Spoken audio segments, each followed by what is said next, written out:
taliyaha guud ee ciidamada qaranka Somaliland Sareeya Gaas Nuux Ismaaciil Tani oo ay weheliyaan saraakiil ka tirsan ciidanka qaranka Somaliland ayaa soo gaaray gobolka Sisnaaga. Taliyaha ciidanka qaranka markii uu soo gaaray deegaanka Fadhigaab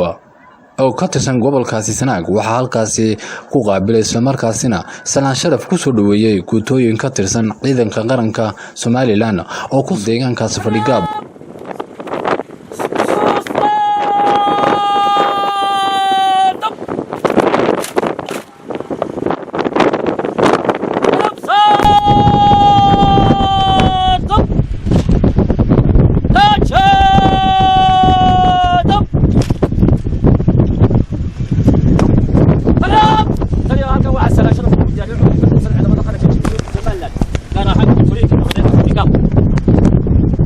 taliyaha ciidanka qaranka Jamhuuriyadda Somaliland salaantaasi kadib waxa uu ciidamada qaranka halkaasi ku xogwareystay xaaladda ay ku sugan yihiin isagoo taliyuhu halkaasi ku amaanay dadaalka hawlkarnimada iyo waliba heeganka buuxa ay ugu jiraan ciidamada qaranka ee guutooyinka ee ku sugan deegaankaas Fadhigaab siday har iyo habeen u sugayaan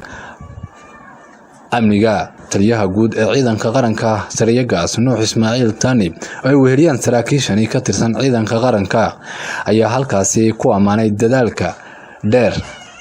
ay ciidanka qaranka Jamhuuriyadda Somaliland gaar ahaan guutooyinkaasi ku sugan Fadhigaab ay uga qayb qaateen howlaha nabadayna iyo isla markaasina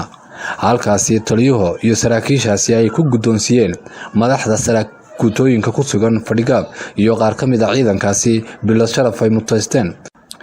bilad sharaftani uu taliyaha guud ee ciidanka qaranka Somaliland Sareeya Gaas Nuux Ismaaciil Tani oo ku maamusay ciidankaasi ayaa dadaal